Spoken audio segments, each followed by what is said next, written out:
Hello, everyone, and welcome back to another episode of the Bola Bola Show podcast. So, on this episode, it's just me alone from the Bola Bola Show gang, but I'm joined all the way from the other side of the world in the Caribbean island of Trinidad and Tobago. A friend of mine, we've known each other for a long time, and he has also been on one of our episodes. I believe it's the Inter Milan episode, which we did sometime way back during the pandemic. Anyway, I better stop saying anything more. Welcome to the show, Andre Soklal. Yes. It's always a pleasure to be on. Yes, it was the Inter Milan episode, and Mhm. I love the content you guys are doing. Anybody who's a football fan would love this.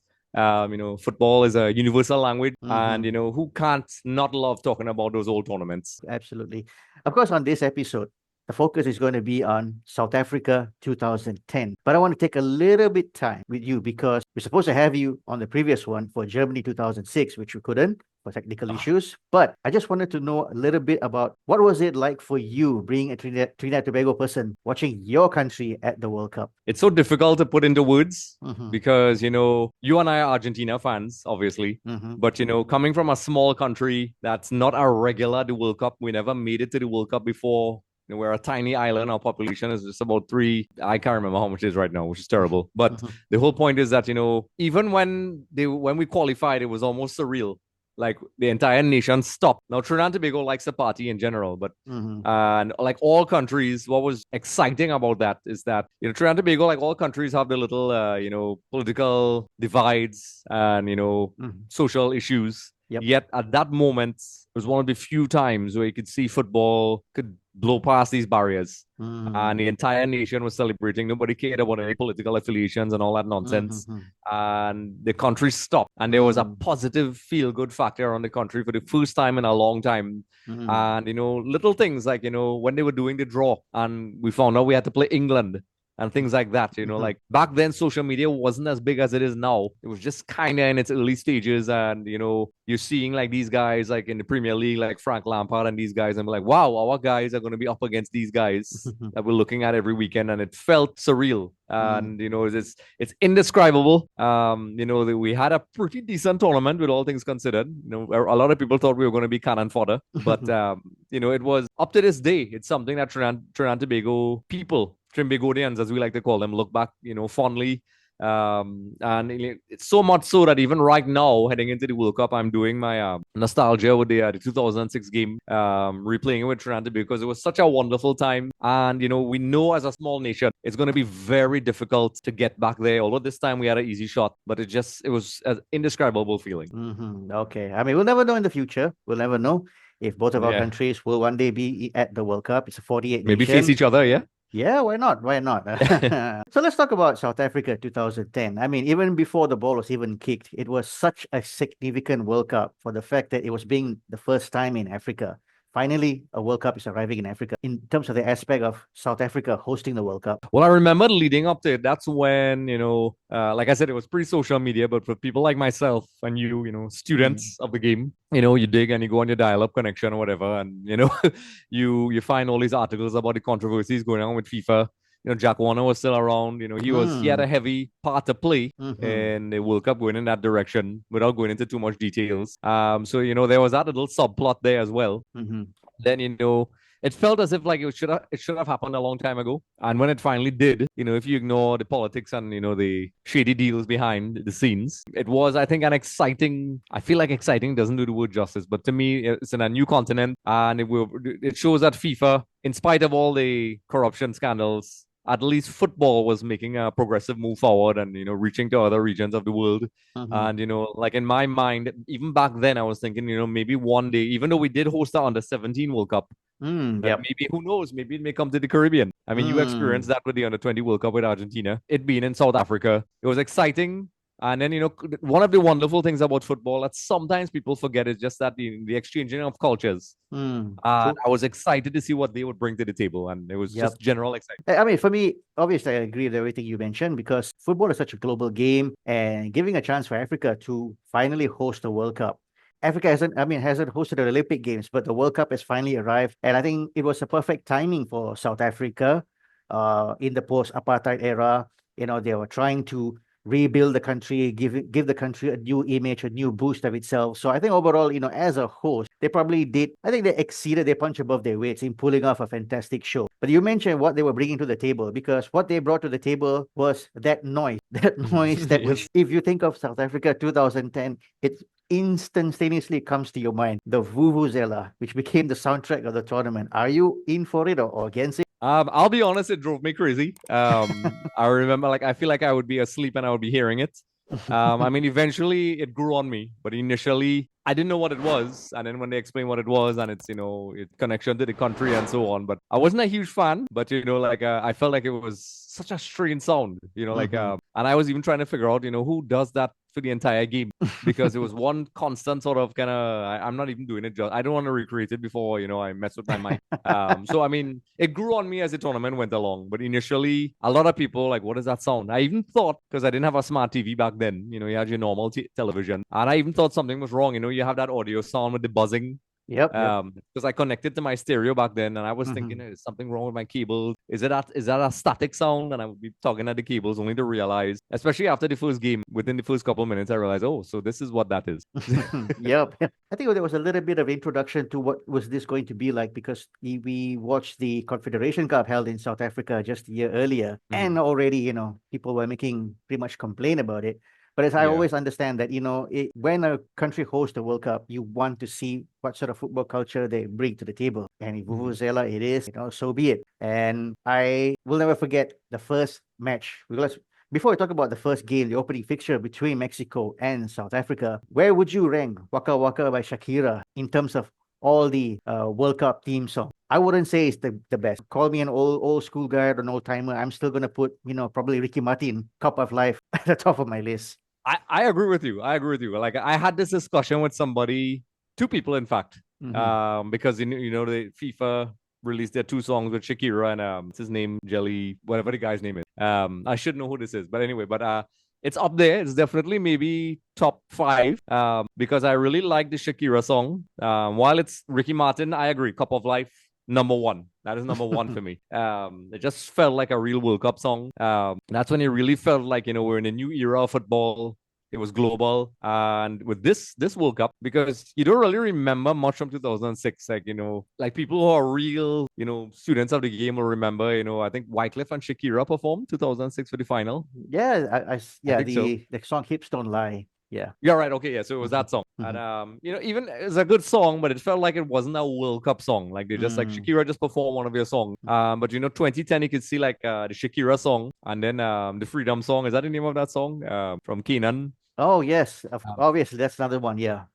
So I actually ranked that higher than Shakira's song. Okay. What I liked about it is that it had a very distinctive South African feel. Absolutely true. But they had different versions of it. Yes. So, there was an Argentinian one sort of, and it's the Argentinian flags. It was a Spanish one and different. I can't remember what else. And I like that song more than the Shakira song, even though it was okay. It wasn't bad. But I like that one. Opening fixture, South Africa versus Mexico, a team from the CONCACAF region. I'm sure you're very well acquainted about them. Yes. What was the expectation going to that game for you? Do you feel like Mexico is going to walk over this, or South Africa is just going to pull off one of those surprises of the tournament? Well, to be fair, like in the CONCACAF region, Mexico are a powerhouse. I mean, just like USA. At that time, Costa Rica was pretty strong. And Trinidad and Tobago always seem to have decent results against Mexico.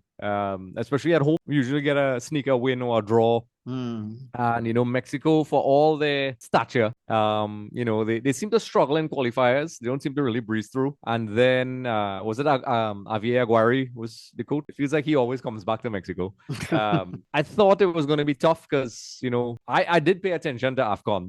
And I did think Mexico would have edged it. But I remember even having discussions back then. I was like, the host nation always wants to put on a good show for the first game. But I felt as if Mexico would have taken them out in the first game. So when it didn't work out that way, I was pleasantly surprised. I was like, okay, this is good because, Mexico seems to turn it on when the World Cup goes on. I mean, we as Argentina fans know this. For whatever reason, they step up a level when they step up to the level of their opponents, I think.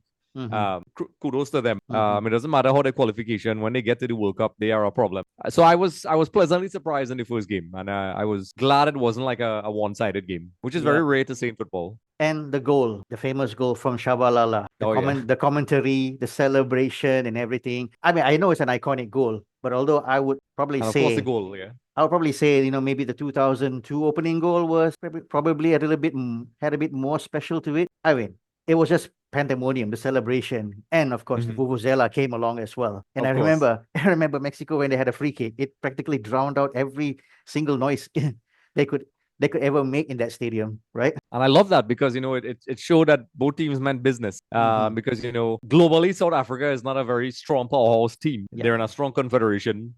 So most people thought Mexico were going to come in and smack them around. And, the real football nerds were kind of a bit cautiously optimistic for Mexico. But I knew, and I know I'm in the minority, I knew it was going to be close. To be fair, I thought Mexico, like I said before, were going to edge it. But then, it had everything I wanted in the first game, especially as somebody who, is not a fan of both teams. And I say that, as a, not because I hate the teams, but you know what I mean? Yeah. I'm an Argentina fan. So, that was a good opening for me. And usually, if you told me before the tournament it was going to be, like a draw, I would have been, oh, that's so boring. I don't want to see that. But then because of what it meant to South Africa and seeing that, because, anybody can relate to that sort of feeling if you're home, if Malaysia or Trinidad and Tobago has and technically we kind of did, because when we had the under-17 World Cup, even though we lost that game, I think it was against Croatia and we scored first, our country went nuts. It was absolutely insane. And I understood that feeling and I was happy for those people. I was like, I get it. I definitely get it. And of course, expectation being in Africa, the host nation. I mean, let's just address the elephant in the room. Host nation tends to get a little bit of favorable call. Yes. So were you kind of correct. expecting that? I mean, because let's be honest, 8 years earlier when the World Cup was held in Asia, South Korea, pretty obvious. I mean, they were a special team. They had a fantastic run, but you can't take away the fact that, along the way, several calls that were very controversial made in their favor. Were you kind of expecting, this could happen again? Yes, I'll be honest. I thought, just based on history and for the conspiracy theorists, if there's a pattern, it's clearly a pattern. The host nation, generally, whether, people want to believe me or not, there's always a bit of a favoritism. At least the outcomes generally kind of work in their favor, at least up to a certain point, where I think they generally try to get teams further along in the tournaments. I mean, we saw it, France ended up winning. I wouldn't say they were favored. I think they won in the end, but, that didn't help that conspiracy theory. Yeah. 2002, as you spoke about that was one of the most dodgy World Cups I've ever seen in my life.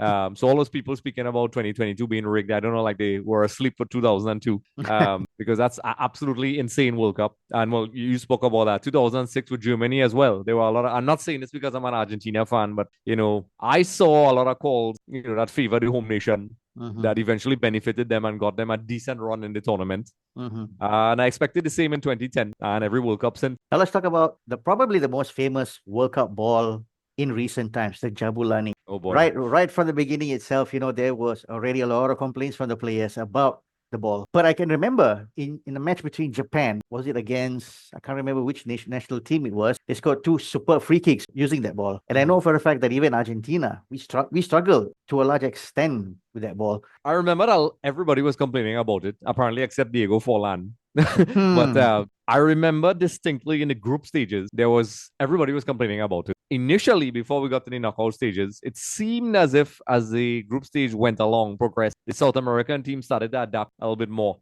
And people were prematurely saying, the South American teams are just better and whatever. And, they were adjusting to the ball, which included Argentina, Uruguay, Brazil, and everybody else. And I distinctly remember that was a narrative, like whoever adapts to this crazy ball, because people were talking about it was so light, it was like a beach ball. I remember there was a similar complaint, not as bad, but 2002, where players were saying it's just so different. And it was kind of like who adapted first. And the claim was, at least in the group stage, heading into the knockout stages, that the South Americans seemed to be the team that cracked that code, which turned out to be later on, obviously, not true, because we saw what happened with all the South American teams, except Uruguay. Uruguay, where we saw what happened with Argentina and Brazil, and it wasn't much of an advantage then. But it was the least popular ball from what I know. And just from listening to people, I had a couple of friends who worked at the World Cup, and they were talking about players complaining in the training sessions that this ball is just ridiculous and it was light, and they described it as a beach ball. So let's talk about, in terms of the tournament itself. I'm going to focus on the disappointing part of the World Cup. Which are the teams that you felt, didn't really live up to the expectation? Okay, so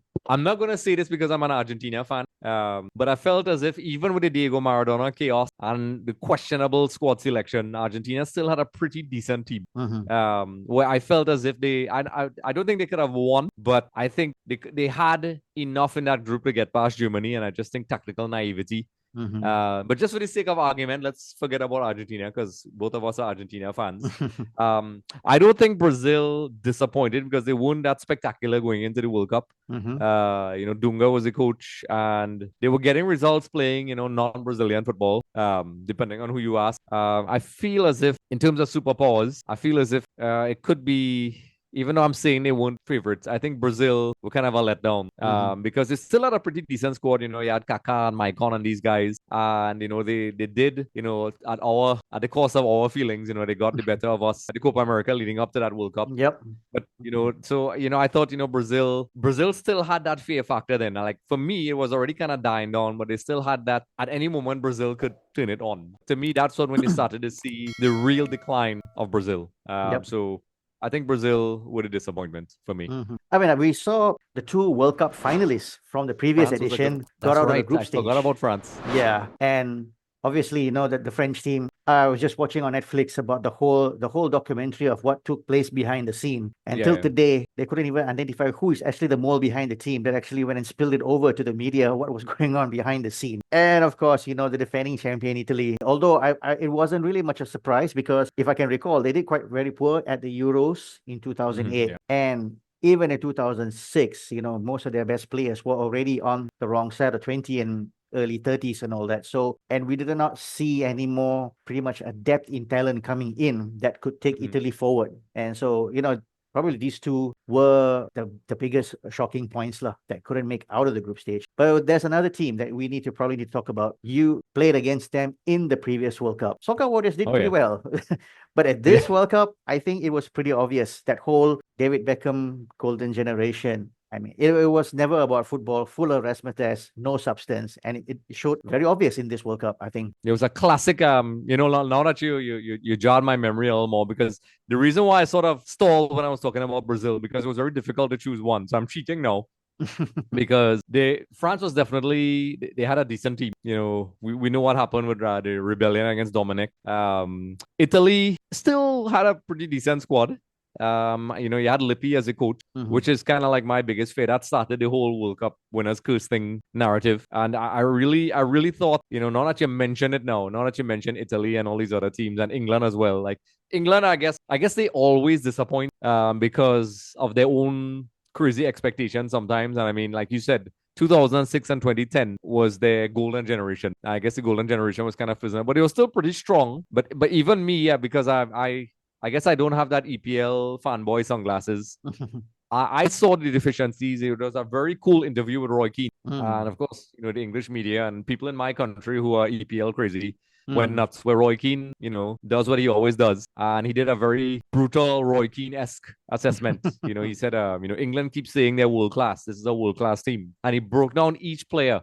I won't do it now because it will take forever. And he said, this guy, he isn't world class, and this guy, he isn't world class. And he gave very valid reasons. And he said, the only, Frank, and he said Frank Lampard was coming off an injury, to be fair.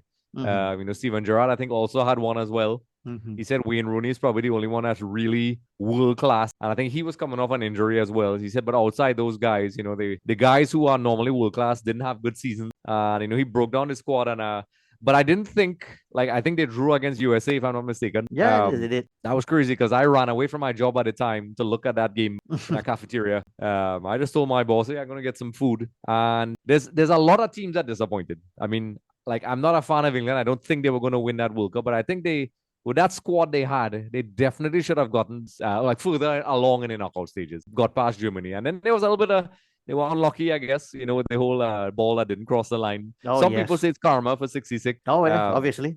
Yeah, it's funny how that works. Yep. I felt as if the English team could have definitely gone further. I feel that in every World Cup, 2006 as well. So, like, to answer your question, there's multiple answers. There's a lot of teams that disappointed. Yeah, I wish we could have played England in that quarterfinal rather than Yeah. Germany. Oh, yeah. With Diego Maradona on the sideline, it would have been Yeah. an instant classic, and probably we would get one over them after what happened in 2002. So obviously, every World Cup there's always that underdog stories, teams that punch above the weight, rise to the occasion. What would be your pick? That's let me think back now because there was a lot of teams that impressed me in that tournament as well. We were speaking about disappointment. Let's see. I mean, Ghana's definitely won, and they were unlucky in the end with Suarez being clever. Yep. So Ghana for sure. I don't know if I want to put them as a surprise factor because on the world stage, Uruguay is a strong team by history. Yeah. But at that point in time, unless you were following South American football, they were okay. They had Forlan. Forlan had a great tournament. Diego Forlan was at the form of his life. Yeah, like Yep. I did not expect him to play that well because he was playing as basically a number 10 for Uruguay. He was scoring goals, amazing goals. Yep. So I think Uruguay did punch above their weight as well as, well, I mean, Ghana was the first guess. We all know about that. They had a great story. I felt sorry for them. And it's funny how we're speaking about Uruguay and Ghana because in the end, Suarez being the clever, mischievous guy that he is. Now that we're talking about it, Yeah. there's a lot of take about what Suarez did, but what's your stand on that matter? Well, I'm a fan of South American football, so I have no issue with it. But I Same could goes, same understand goes. why people like when I play football, if I played a little bit of football at university level and even with my friends, if I think a ball is going in and I would probably do the same thing because my logic is South Americans pride themselves on being crafty and some people say the dark arts, but I like the word crafty. They find clever ways to win. And in that case, a lot of people might judge him and say, "Oh, that's terrible." But I think 9 out of 10 players would have done the same thing. I don't think any player would have just stopped and watched that ball go in, especially so close to the end. Because so like to answer your question, I had no problem with it. I thought it was crazy. It's very, very a characteristic of Luis Suarez that is unsurprising. And then he had the whole biting incident and all those things with his career multiple times. So I was okay. That's the parts of the game that makes the game what it is. Yeah. And Suarez, I thought it was clever. I mean, I agree with you. I mean, I to me, it didn't seem anything wrong, and especially if you understand Uruguay's football, their history. The Gara, the fact that they go to the extra mile, being such a small nation sandwiched between Brazil and Argentina, they have to figure out find ways to how to win games. But they've always produced top quality, classy players, even at that World Cup. We saw Diego Forlan at his peak, a young up and coming Luis Suarez, not to mention Edison Cavani was also up and coming. So, it was quite a decent team. Not that I expected they would made it all the way to the semifinal. So, of that episode, to me, I'm on Luis Suarez. I think what he did was may not justifiable in the spirit of fair play, but if you understand the mentality of the Uruguayan football and how they work, you have to expect this to happen. And to point the blame on him, I think it's a little bit silly because Ghana were awarded a penalty. Had they put that penalty, they could have won the game, right? But you missed the penalty and subsequently end up losing in the penalty shootout, which doesn't seem fair that Suarez has been painted a villain for all these years of what happened in that game. I think most footballers in his position would have done the same thing. I think that's the dark side of our football sometimes. Football journalists and the narratives generally could be very hypocritical. I mean, a perfect example is that particular case, where I'm sure there's other players that did it. Even the stereotype that South Americans are divers, which is it's a stupid thing to say, because almost every nation I know has someone who does it. One of the biggest, largest group of people that criticizes the English media.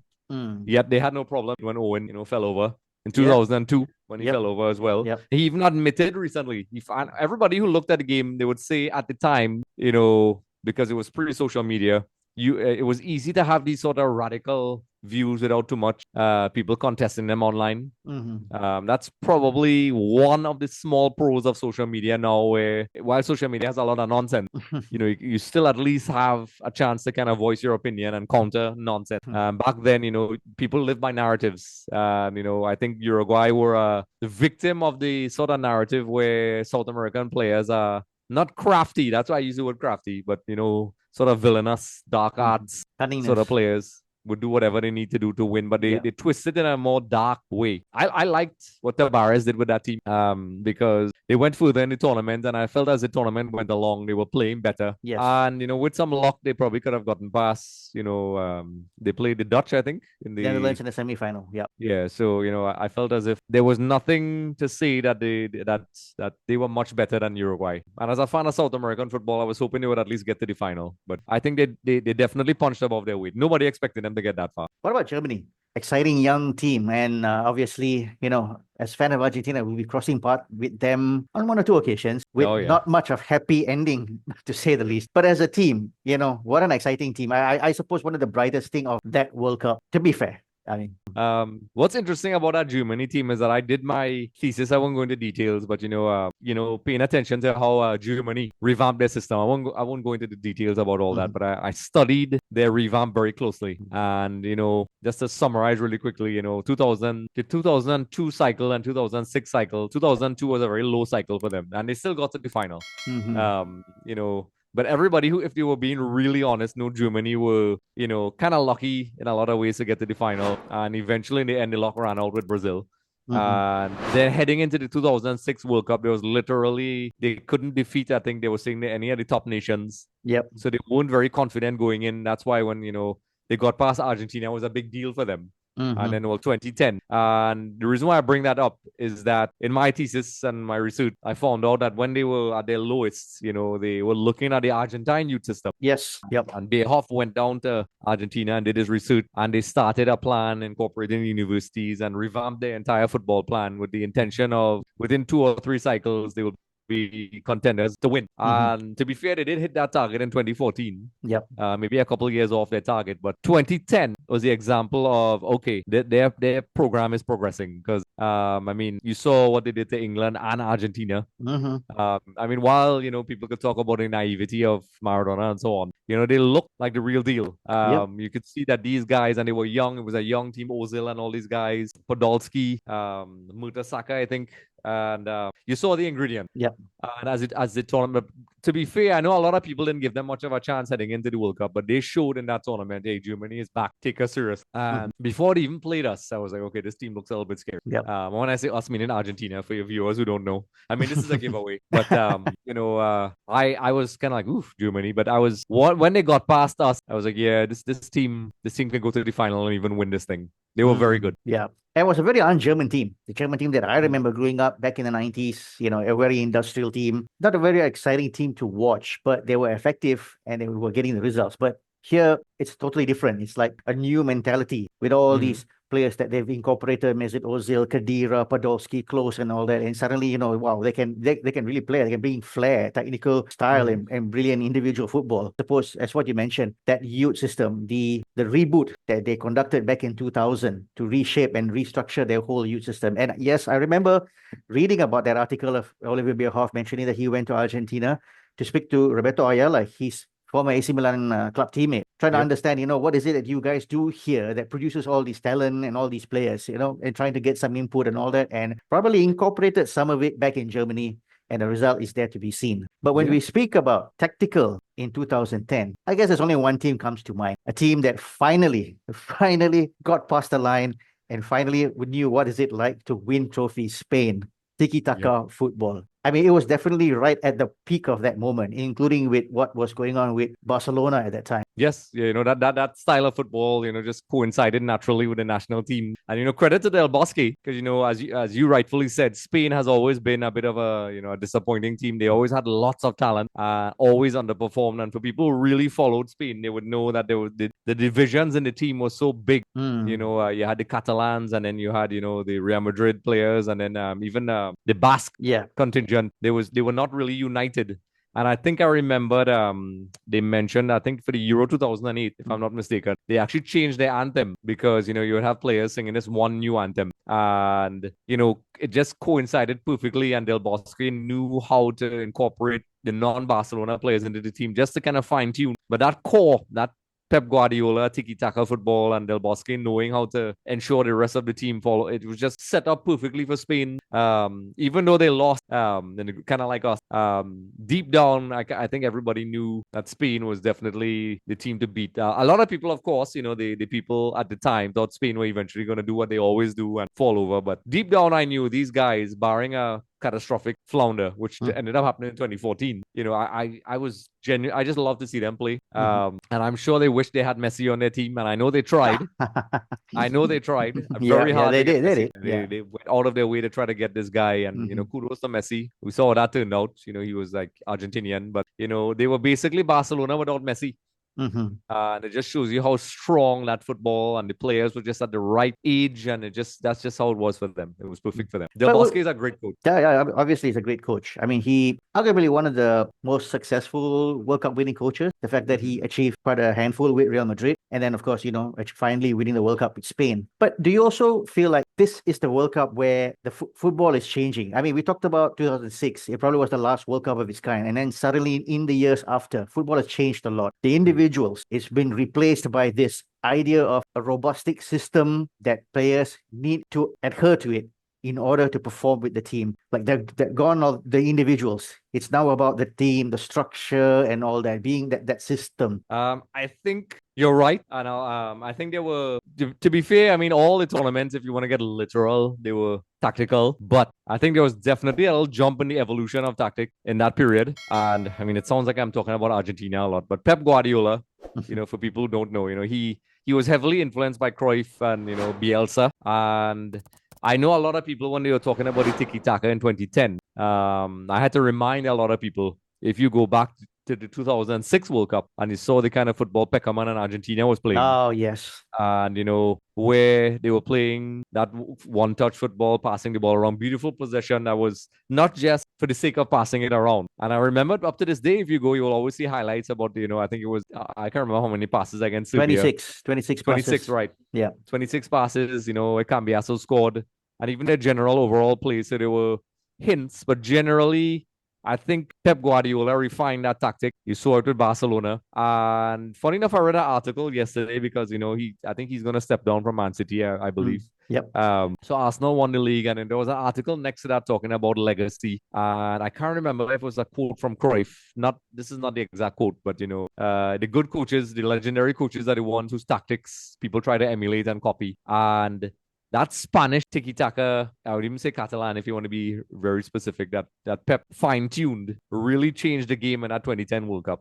I think a lot of coaches after that were everybody was trying to get their team to play that kind of football. And as you said, the individual style, even with Dunga as well, it's the total opposite. He played counter-attacking football, which drove Brazilians crazy. Yeah. But it was more on, the defending as a team and at the sacrifice of the samba football. Because, I told people a while now, it's been a long time since you've really seen any kind of samba from Brazil, maybe 98. Yeah. 2002, you saw glimpses, but really 1998 was, I mean, they lost that final. But, after that, it was more functional systems. And that's when the systems really, people, really emphasize, listen, it's about the result. And in a lot of ways, that's what kind of hurt Argentina in the end, because there was that, romanticism where that Argentina had about, the number 10, and Messi would replicate what Maradona did. And that was what Maradona's undoing was, where Germany played their system, which was a fully team counter-attacking style of football as well, a bit prettier than Brazil.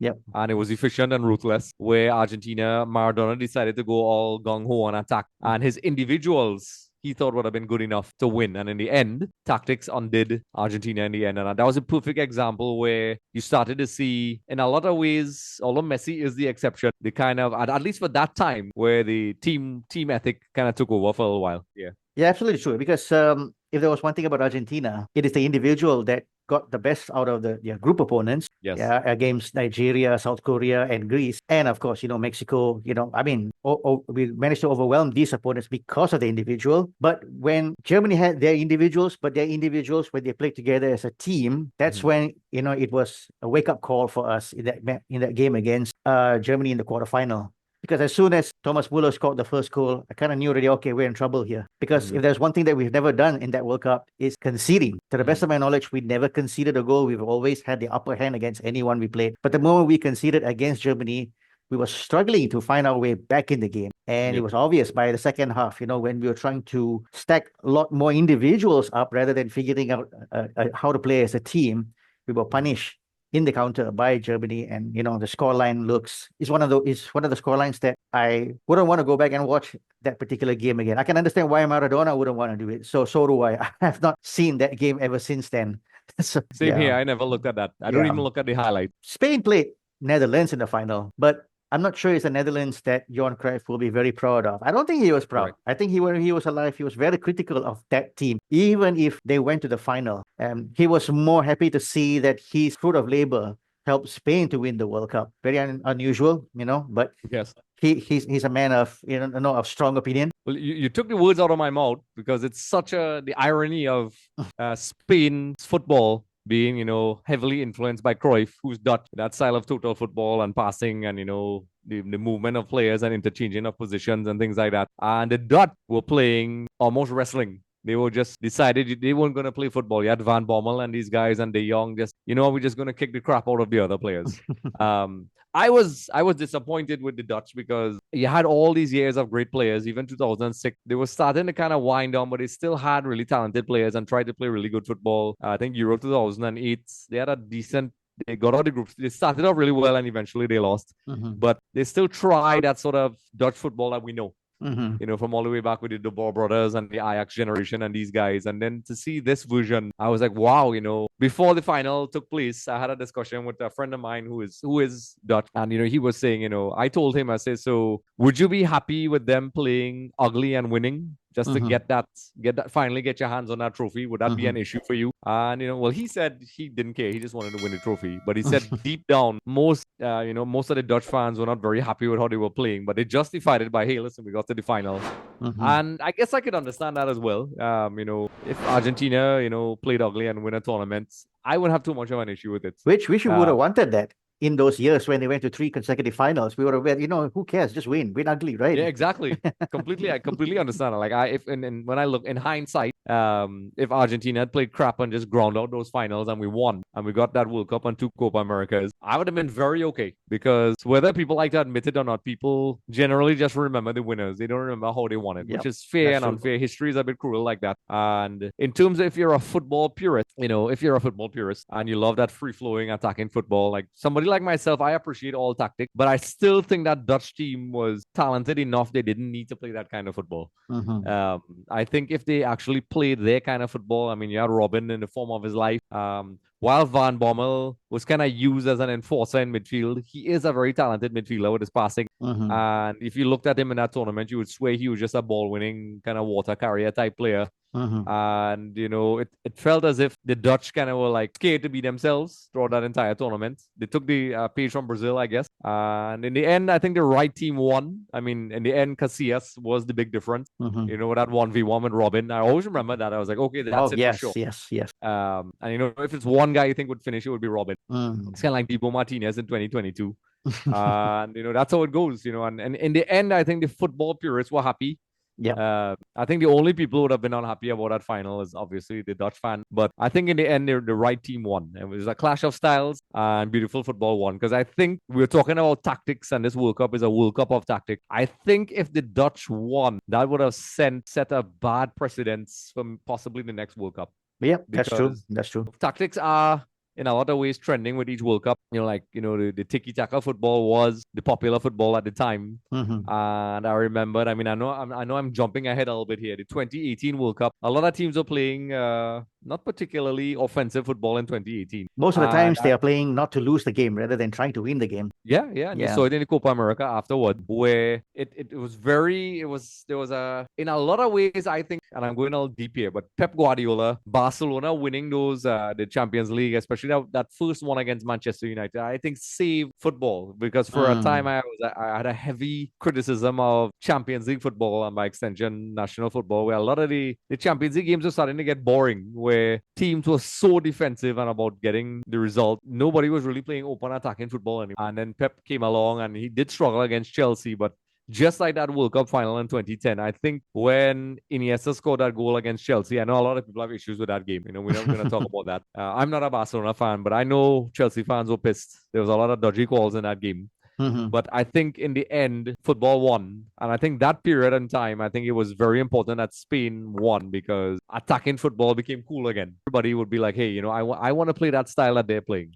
Why Mhm. can't we play that? And it would trickle down to club level. I remember Roma, a lot of people trying, including Argentina, tried to go back to that, free flowing possession. To be fair, they always did it, but Mhm.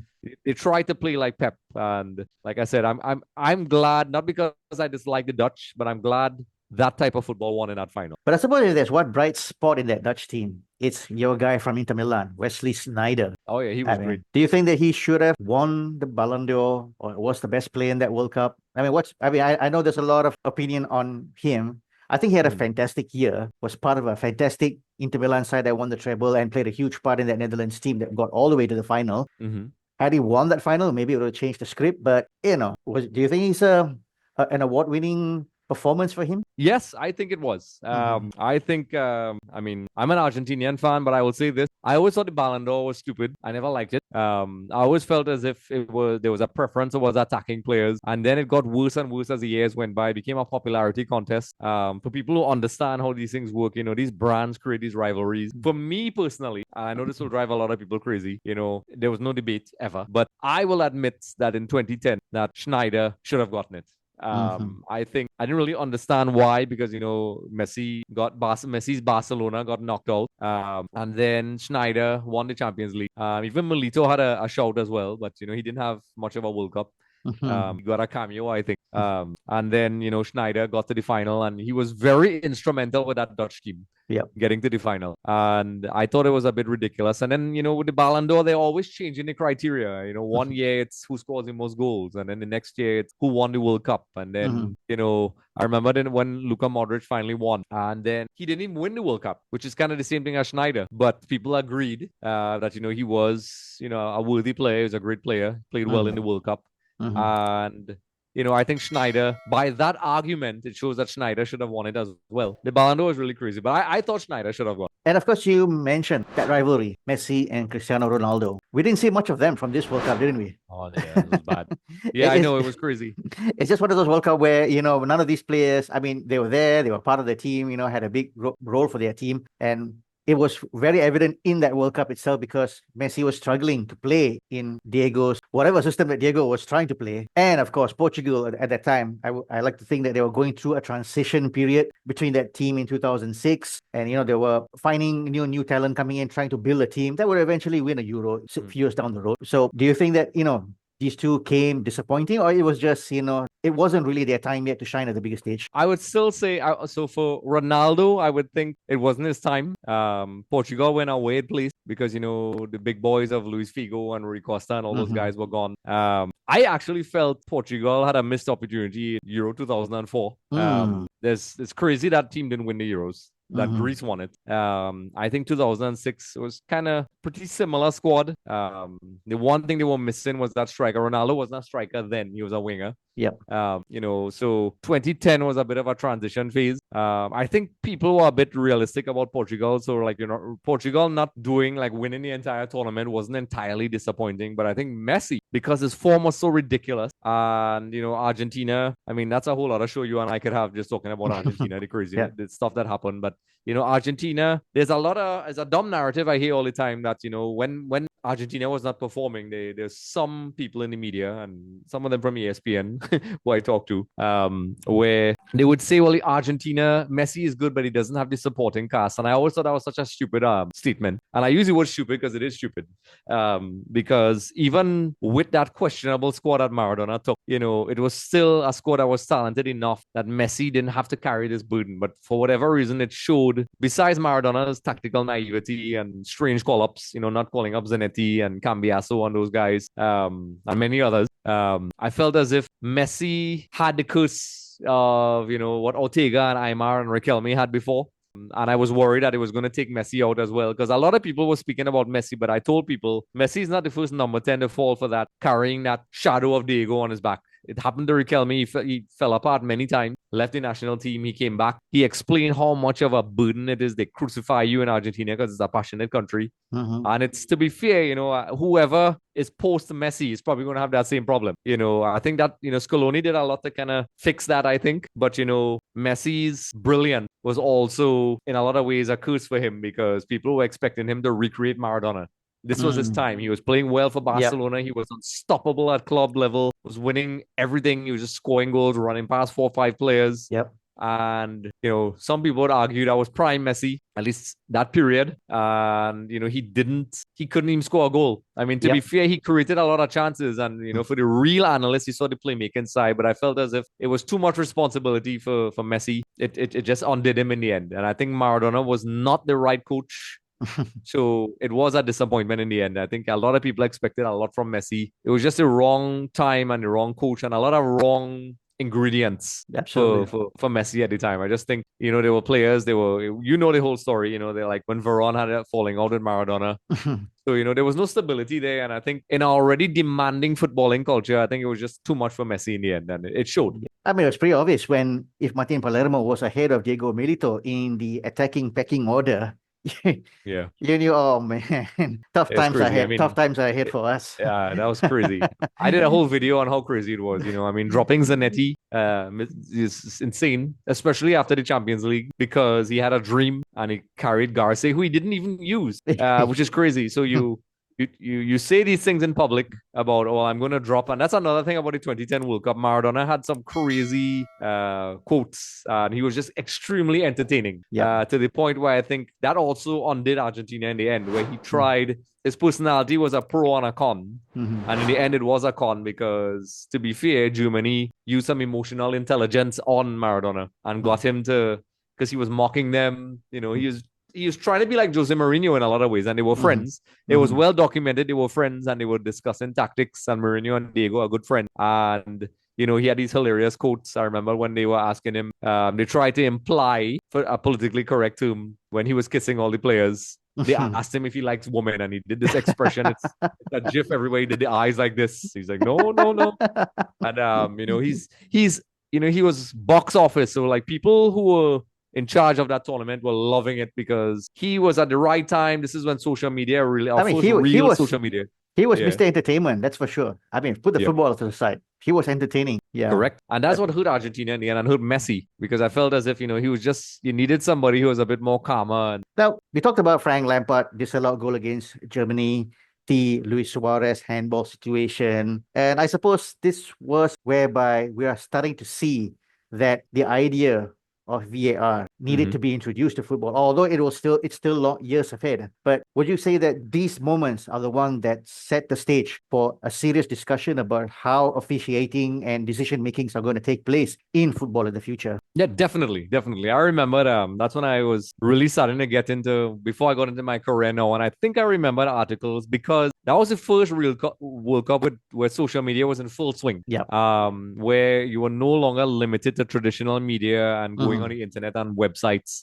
It was fully accessible, and people could now replay things over and over and over and over, and the uproar was deafening, in the digital world that we live in. And I think there was no escaping it. You could get away with something like that in 1966 because it became kind of like folklore, and it just was not as accessible as it is now. And I think I remember like there were certain shows who were starting to have the discussions. People were arguing, hey, why don't we have goal line technology? This is crazy. And the discussions already started then. And I remember I always wondered why they kept, because I remember there were multiple attempts. I would go and look at the IFAB stuff, and I remember there were multiple attempts at implementing that sort of thing. I remember 2006 they experimented with a chip in the ball, but they never used it. I think they used it in the Confederations Cup 2005, if I'm not mistaken. I mean, I'll have to verify that, but I know they tried, but they would never use it. And I think that was, and England being England, they felt as if that they were robbed, and they were right because it was a bad call.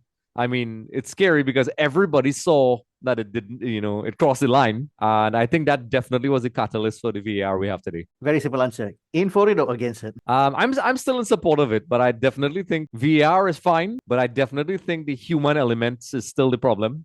Because there's so many cases where people look at these replays and get decisions wrong.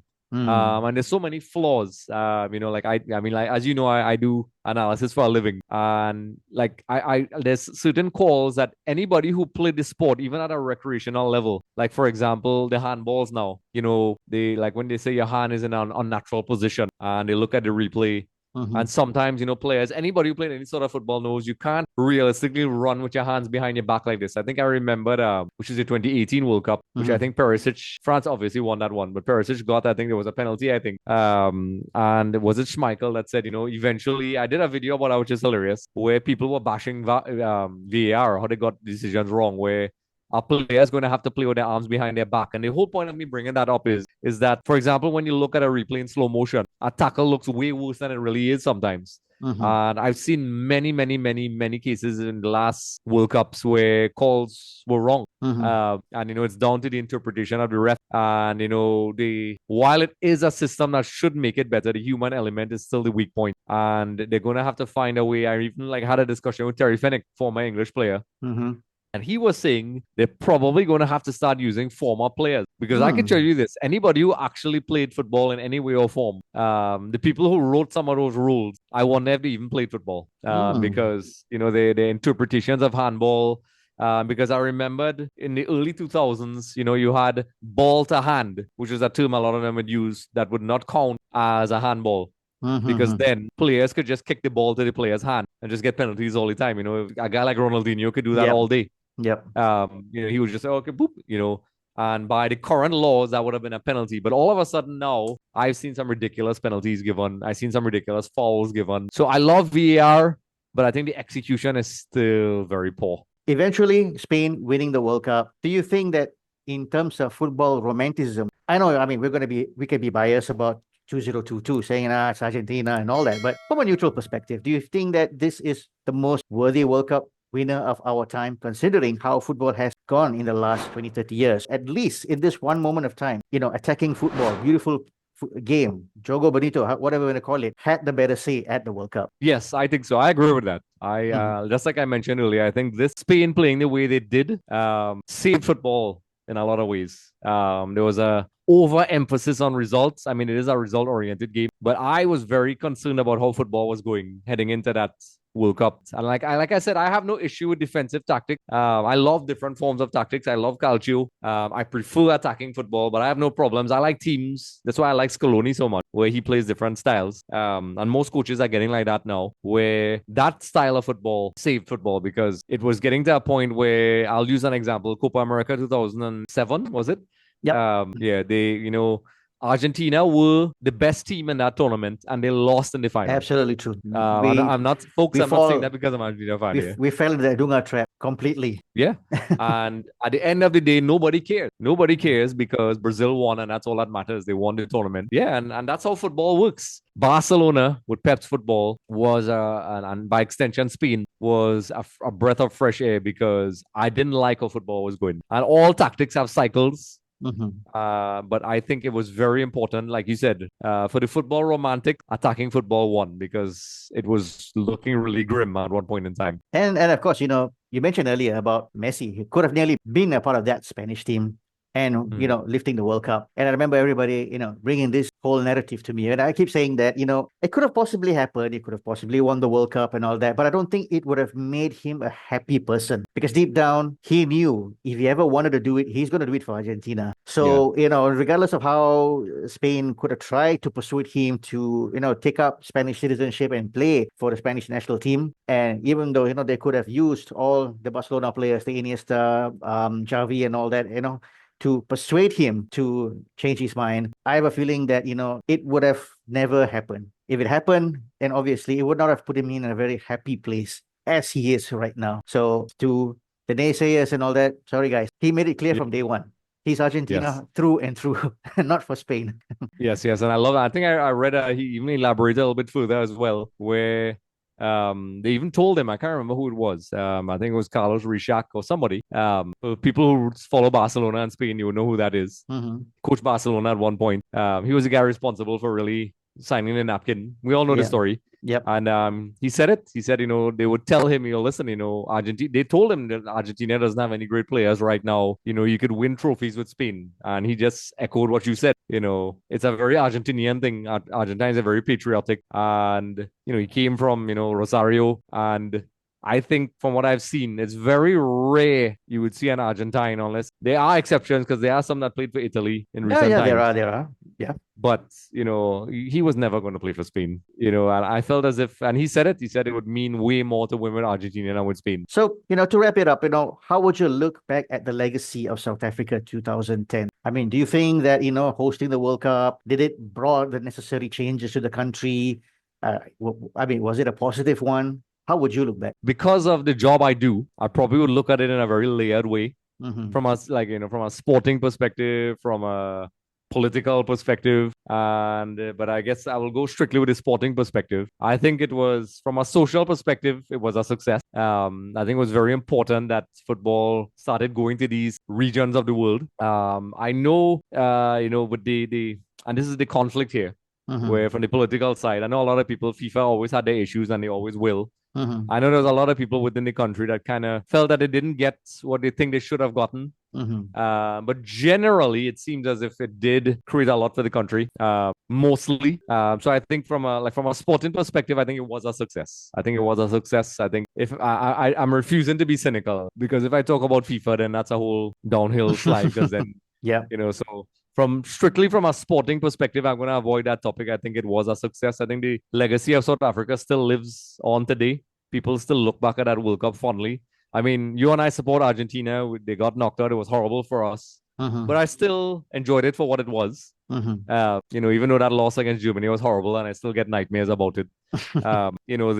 I think it was a move in the right direction, at least on the surface level. I mean, where would you rank this in all your World Cup? Where would you put it? Top 5 or top 10? That's a tough one. So I mean, I only really, and which just shocks a lot of people, I was really young, but I do remember a lot of the 1990 World Cup. I was like a little kid back then, probably like 5 or 6 years old. But for whatever reason, I remember a lot. I think that's a tough one. But I mean, number one will always be 2022 for obvious reasons. But that's just me being completely Argentinian. Being honest, that's about it. Yeah, we're being honest here. Yeah. So 2022 for me, because it was just a special World Cup. 2014 would probably be number 2. 2006 would probably be number 3. I'm going from 1990 onwards. The 2010 would probably, because I would put 86 higher, even though I was not alive to see it. Sorry, I was alive, but I was a baby and I can't remember anything. I go back on FIFA Plus and look at the games now.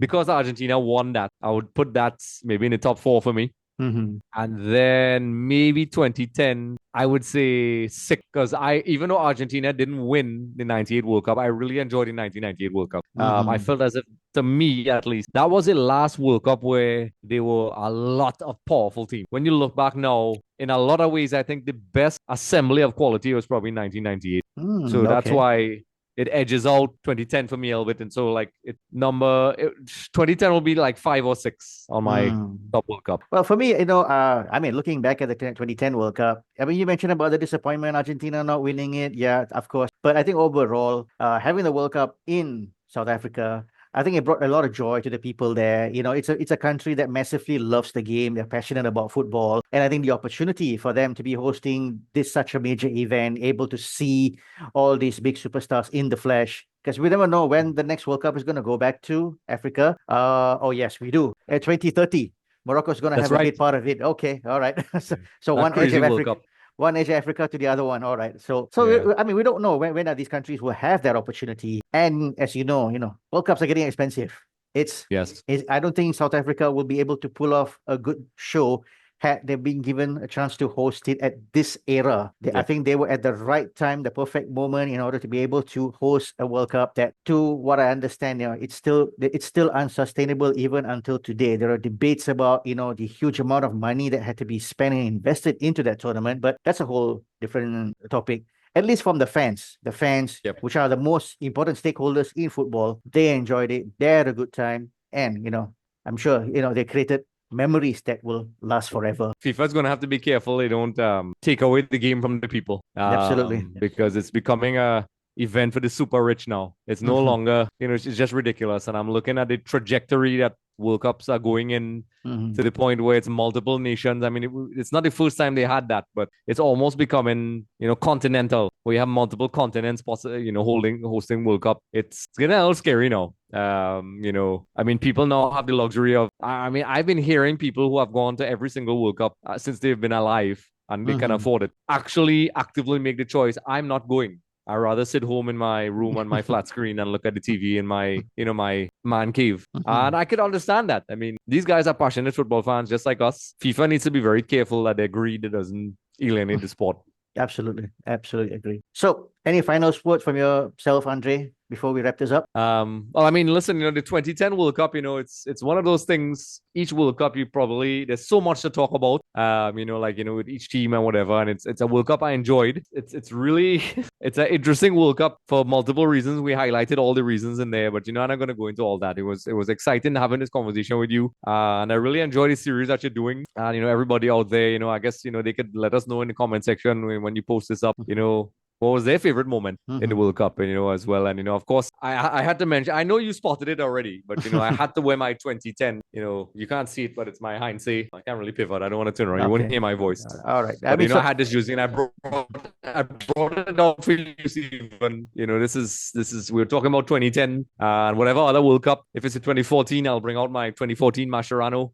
mhm. And, this is a great series. And just, I love the nostalgia and talking about it. Absolutely. I mean, when you reach a certain age, nostalgia is something priceless. It's Yes. therapeutic and it helps you to calm the soul, considering the Yes, world it that we're does. living in right now. And I must say that one thing in all of our guesses, you have lived up to the expectation of making sure you came with the correct attire. So kudos to you, Oh, yeah. man. Kudos to Yes, you on that. yes. Yeah, I don't mess around, folks. I don't mess around. And if I made it to the 2006 one, I was going to come with I was actually torn, and you would have understand my dilemma because obviously I'm from Trinidad and Tobago. Mm, I had my Messi 2006 and a Zanetti from 2006 that was sort of banged up, and I was going to I was trying to figure out how I was going to do it with the Trinidad 2006 jersey, but I mm. guess I dodged that bullet. All right, folks. Thank you so much for watching on this episode of our World Cup series. We are pretty close to the 2026 World Cup, which is going to be held in USA, Mexico, and Canada. Very excited. We're all looking forward to it. So be sure to check out on our next episode as the World Cup heads over to Brazil. A World Cup that I'm sure plenty of interesting memories for us. But Oh, that's for yeah. another day, right? Anyway, thanks for watching, everyone, and goodbye.